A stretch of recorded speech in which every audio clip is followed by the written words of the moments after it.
Hello everyone. आज हम respiration in organisms के क्वेश्चन आंसर्स करेंगे। सबसे पहले है why does an athlete breathe faster and deeper than usual after finishing the race. कि कोई एथलीट जब वो रेस फिनिश कर लेता है तो वो बहुत लंबे सांस लेता है, क्यों? तो इसमें क्या कारण है कि an athlete breathe faster and deeper than usual after finishing the race to get more and more oxygen into his body. वो इसलिए जल्दी जल्दी सांस लेता है और डीप सांस लेता है ताकि उसको ज्यादा से ज्यादा ऑक्सीजन मिले उसकी बॉडी को। This oxygen helps the muscles recover and produce energy. ये जो ऑक्सीजन है ये उसके मसल्स को रिकवर कर देते हैं, ठीक कर देते हैं, क्योंकि उसके जो मसल्स हैं उनको प्रॉपर ऑक्सीजन उतनी मिलती नहीं है। जब वो रेस लगाता है तो उसमें लैक्टिक एसिड बन जाता है मसल्स में, और जैसे ही उसको वो लंबी सांस लेता है ऑक्सीजन मिलती है तो वो लैक्टिक एसिड जो है ऑक्सीजन की प्रेजेंस में ब्रेक डाउन करता है और कार्बन डाइऑक्साइड एंड वाटर बनाता है और प्लस एनर्जी बनाता है। ये एनर्जी जो है उसको मिलती है, तो इसलिए जो एथलीट है वो ज्यादा तेज सांस लेता है रेस के बाद। List the similarities and differences between aerobic and anaerobic respiration. कि एरोबिक एंड एनारोबिक रेस्पिरेशन में क्या सिमिलैरिटीज है एंड कौन कौन से डिफरेंसेस है। तो सिमिलैरिटीज कौन सी हैं जो दोनों में सेम है? तो in both food is broken down to release energy. कि जो दोनों ही रेस्पिरेशंस में जो फूड है उसकी ब्रेक डाउन होती है और उससे एनर्जी निकलती है। सेकेंड सिमिलैरिटी है कि both use glucose as a starting molecule. और दोनों ही रेस्पिरेशंस में जो ग्लूकोज है ये स्टार्टिंग मॉलिक्यूल जो है वो होता है। ये ग्लूकोज जो है ब्रेक डाउन करके एनर्जी देता है। Both take place inside the cell. और दोनों ही रेस्पिरेशन सेल के अंदर होती हैं। नेक्स्ट है differences. Aerobic respiration and anaerobic respiration में क्या डिफरेंसेस है? फर्स्ट है कि जो एयरोबिक रेस्पिरेशन है ये ऑक्सीजन की प्रेजेंस में होती है, एनारोबिक रेस्पिरेशन ये ऑक्सीजन की एब्सेंस में होती है। एयरोबिक रेस्पिरेशन जो है ये हायर ऑर्गेनिजम्स में होती है, जैसे प्लांट्स हो गए या एनिमल्स हो गए। और जो एनारोबिक रेस्पिरेशन है ये लोअर एनिमल्स में होती है, जैसे बैक्टीरिया है, यीस्ट है, जो यूनिसेलुलर ऑर्गेनिजम्स हैं उनमें ज्यादा होती है। नेक्स्ट है कि जो एयरोबिक रेस्पिरेशन है ये लार्ज अमाउंट ऑफ एनर्जी इसमें पैदा होती है और एनारोबिक रेस्पिरेशन में कम एनर्जी पैदा होती है। Why do we often sneeze when we inhale a lot of dust laden air? कि जब हम हमारे नाक के अंदर कोई डस्ट वाली एयर चली जाती है, मिट्टी चली जाती है, तो हमें उसी टाइम स्नीजिंग होनी स्टार्ट हो जाती है, छींके आती हैं। क्या कारण है इसका? कि जो डस्ट पार्टिकल्स है उससे जो लाइनिंग ऑफ नेजल कैविटी है वो इरिटेट हो जाती है। जैसे ही डस्ट के पार्टिकल्स उसके अंदर जाते हैं तो sneezing expels out the dust particles. और जैसे ही हमें स्नीजिंग होती है, एक्सपेल वर्ड का मीनिंग होता है बाहर निकालना, एक्सपेल आउट का मीनिंग बाहर निकालना। तो स्नीजिंग से ये जो डस्ट पार्टिकल्स है ये बाहर आ जाती हैं फ्रॉम द इनहेल्ड एयर। जो हम अंदर एयर लेके जाती हैं उसमें से डस्ट के पार्टिकल बाहर आ जाती हैं and dust free clean air enters the body. और जो डस्ट फ्री क्लीन एयर हो जाती है, जो डस्ट उसमें से निकलने के बाद जो क्लीन एयर रहती है वो हमारी बॉडी के अंदर जाती है। नेक्स्ट है टेक 3 टेस्ट ट्यूब्स। कि 3 टेस्ट ट्यूब्स ले लो, fill 3/4 of the each with the water. और इन तीनों को ही आप 3/4 जो है वाटर से फिल कर दो। Label them A, B and C। और इनके ऊपर लेबल लगाओ A, B एंड C।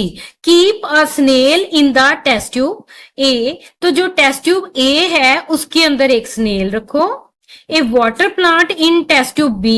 और वाटर प्लांट जो है आपने टेस्ट ट्यूब B में वाटर प्लांट कोई भी रख देना है, और C के अंदर जो है स्नेल एंड प्लांट दोनों रख देने हैं। तो which test tube would have the highest concentration of carbon dioxide? तो इन तीनों टेस्ट ट्यूब में से किसके अंदर सबसे ज्यादा जो है वो कार्बन डाइऑक्साइड पैदा होगी? तो जैसे ये टेस्ट ट्यूब में आपको A टेस्ट ट्यूब में स्नेल नजर आ रही है, B में वाटर प्लांट नजर आ रहा है और C में स्नेल एंड वाटर प्लांट दोनों नजर आ रहे हैं। तो जो A टेस्ट ट्यूब है इसमें स्नेल जो है वो कार्बन डाइऑक्साइड छोड़ेगी, और जो प्लांट है, वाटर प्लांट है, ये ऑक्सीजन छोड़ेगा। और सी जो स्नेल है, स्नेल जो है वो कार्बन डाइऑक्साइड छोड़ेगी और वाटर प्लांट ऑक्सीजन छोड़ेगा। तो सबसे ज्यादा कार्बन डाइऑक्साइड फिर किसमें होनी है? स्नेल वाले में, ए में, क्योंकि इसमें सिर्फ कार्बन डाइऑक्साइड है, इसमें सिर्फ ऑक्सीजन है, और इसमें कार्बन डाइऑक्साइड है तो सही लेकिन इसमें ऑक्सीजन भी है, तो उसकी फिर जो है रेशो बैलेंस हो जाती है। तो ए इसमें आंसर आएगा। तो आंसर क्या होगा इसका? Test tube A will have highest concentration of carbon dioxide, कि ए टेस्ट ट्यूब में हाईएस्ट कंसंट्रेशन होगी कार्बन डाइऑक्साइड की, because test tube A has a snail which gives out carbon dioxide into the test tube, क्योंकि इसमें सिर्फ snail है जो कि कार्बन डाइऑक्साइड छोड़ती है टेस्ट ट्यूब के अंदर। बॉडी के अंदर एयर कैसे एंटर करती है? तो देखो, कॉकरोचेस के बॉडी के साइड्स के ऊपर ओपनिंग्स होती हैं जिनको क्या कहते हैं? स्पायरिकल्स, उनके थ्रू जो एयर पास होती है। तो इसमें फिर जो है ऑप्शन दी हुई है lungs, gills, spiracles and skin, तो इसमें आंसर आएगा spiracles. During heavy exercise we get cramps in the legs, कि जब हम हैवी एक्सरसाइज करते हैं तो लेग्स के अंदर क्रैम्प्स हो जाते हैं due to the accumulation of, वो कौन सी चीज जो है वो मसल्स में इकट्ठी होती है जिसकी वजह से क्रैम्प्स होती है? तो इसमें carbon dioxide, lactic acid, alcohol के वाटर, तो इसमें लैक्टिक एसिड आना है। लैक्टिक एसिड की एक्यूमुलेशन की वजह से लेग्स में क्रैम्प्स पड़ती है हैवी एक्सरसाइज के बाद। Normal range of breathing rate पर minute in average adult person at rest, की जो एवरेज अडल्ट है उसमें पर मिनट जो नॉर्मल रेंज क्या है ब्रीदिंग की? ब्रीदिंग क्या होती है? ऑक्सीजन अंदर, कार्बन डाइऑक्साइड बाहर। तो इसका जो रेट है वो 15 to 18 टाइम्स जो है ये नॉर्मल होता है एवरेज एडल्ट में। During exhalation the ribs move outward, move downward, move upward, के do not move at all, कि जो एक्सहेलेशन है, एक्सहेलेशन क्या होती है? एयर को बाहर निकालना। तो जब बाहर निकालते हैं तो रिब्स जो हैं वो बाहर की तरफ मूव करती हैं, कि डाउनवर्ड, के अपवर्ड, के मूव करती ही नहीं है। तो इसमें क्या आना है? डाउनवर्ड। जब सांस हम बाहर छोड़ते हैं तो हमारी जो रिब्स है वो नीचे की तरफ जाती हैं। नेक्स्ट है match the items in column 1 with those in column 2। तो यीस्ट जो है वो अल्कोहल बनाने के काम आता है, तो यीस्ट को हमने अल्कोहल से मिलाना है। डायाफ्राम जो है ये चेस्ट कैविटी का निचला पार्ट है, तो इसको चेस्ट कैविटी से मिलाना है। जो स्किन है, स्किन जो है इसको अर्थवॉर्म से, क्योंकि जो अर्थवॉर्म है वो स्किन के थ्रू रेस्पायर करता है। लीव्स को स्टोमेटा के साथ मैच करना है, क्योंकि स्टोमेटा लीव्स के ऊपर होती है जिसके थ्रू गैस एक्सचेंज होती है। नेक्स्ट है फिश जो है इसको गिल्स के साथ मैच करना है, क्योंकि जो फिश है वो गिल्स के थ्रू रेस्पिरेशन करती है। नेक्स्ट है फ्रॉग को जो है लंग्स एंड स्किन के साथ करना है, क्योंकि जो फ्रॉग है ये लंग्स के थ्रू भी रेस्पिरेशन करता है जब ये धरती के ऊपर होता है, और स्किन के थ्रू करता है जब ये अंदर होता है पानी के। Mark T if the statement is true and if it is false. तो during heavy exercise the breathing rate of person slows down, कि जब हम हैवी एक्सरसाइज करते हैं तो हमारा जो ब्रीदिंग रेट है वो स्लो हो जाता है, तो इसमें क्या आना है? फॉल्स, क्योंकि जब भी हम हैवी एक्सरसाइज करते हैं तो हमारा ब्रीदिंग रेट बढ़ता है। Plants carry out photosynthesis only during the day and respiration only at night, कि जो पौधे होते हैं वो फोटोसिंथेसिस करती हैं सिर्फ दिन में और रेस्पिरेशन सिर्फ रात में करती हैं, तो इसमें भी क्या आना है? फॉल्स, क्योंकि जो रेस्पिरेशन है वो डे एंड नाइट चलती है। नेक्स्ट है frogs breathe through their skins as well as their lungs, कि जो फ्रॉग्स हैं वो स्किन के थ्रू भी रेस्पिरेशन करती हैं एंड लंग्स के थ्रू भी करती हैं, तो इसमें ट्रू आना है। नेक्स्ट है fishes have lungs for respiration, कि फिशेस के अंदर रेस्पिरेशन के लिए लंग्स होती हैं, तो इसमें फॉल्स आना है क्योंकि जो फिशेस है वो गिल्स के थ्रू रेस्पिरेशन करती हैं। नेक्स्ट है size of chest cavity increases during inhalation. Inhalation होता है एयर को अंदर ले जाना, कि जब हम एयर को अंदर लेके जाते हैं तो हमारी जो चेस्ट कैविटी है उसका साइज बढ़ जाता है, तो इसमें क्या आना है? True. Given below is a square of letters in which the hidden different words related to respiration in organisms, कि यहाँ पे कुछ स्क्वेयर्स बने हुए हैं और उसमें कुछ लेटर्स है जो रेस्पिरेशन इन ऑर्गेनिज्म से रिलेटेड है। These words may be present in any direction, किसी भी डायरेक्शन में है, upward, downward, along and diagonals. Find the words for your respiratory system, कि इसके थ्रू आप कुछ रेस्पिरेटरी सिस्टम के जो पार्ट वर्ड्स है उनको जोड़ के कोई वर्ड बनाओ। Clues about those words are given, तो उनके क्लूज जो हैं ये दिए हुए हैं। तो ये गेम है, तो इसमें इसके बेस पे कुछ यहाँ पे एमसीक्यूज दिए हुए हैं। तो इसमें देखो, the air tubes of insects, कि जो इंसेक्ट्स के अंदर एयर ट्यूब्स होती हैं उनको क्या कहती हैं? तो इसमें आना है trachea.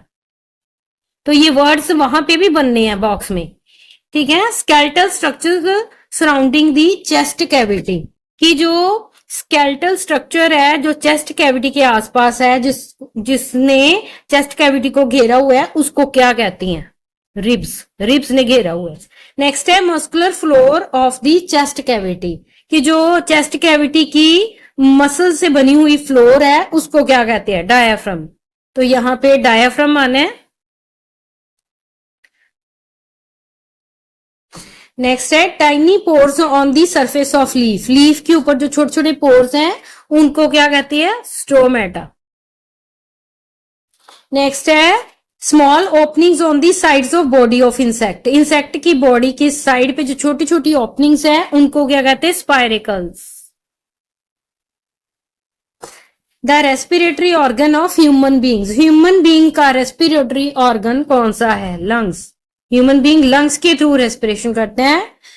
The openings through which we inhale, कि वो ओपनिंग्स जिसके थ्रू हम एयर अंदर लेके जाते हैं उनको क्या कहती है? तो यहाँ है नॉस्ट्रिल्स, नॉस्ट्रिल्स के थ्रू जो हम एयर को अंदर लेते हैं।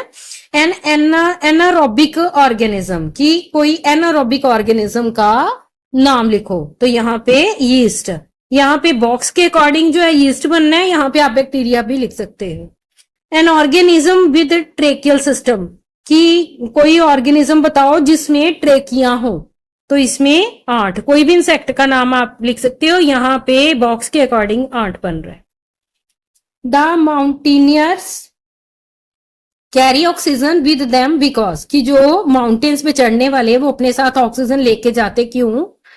Eight an altitude of more than 5 kilometre there is no air, वो इसलिए लेके जाती है क्योंकि 5 किलोमीटर से ऊपर एयर होती नहीं। The amount of air available to a person is less than that available on the ground, कि वहां पे जो अमाउंट ऑफ एयर है वो पर्सन को कम जो है मिलती है बजाय कि जो जितनी उसको ग्राउंड पे मिल जाती है। कि temperature of air is higher than that on the ground, कि जो टेम्परेचर है एयर का वो ज्यादा हाई हो जाता है वहां पे। कि pressure of air is higher than that on the ground, कि वहां पे एयर का प्रेशर ज्यादा हो जाता है ग्राउंड से। तो यहाँ पे राइट ऑप्शन जो है ये बी आना है, कि वहां पे जो पर्सन को अमाउंट ऑफ एयर जो है वो लेस होती है जितनी ग्राउंड पे होती है उससे। तो ये है आज की हमारी वीडियो।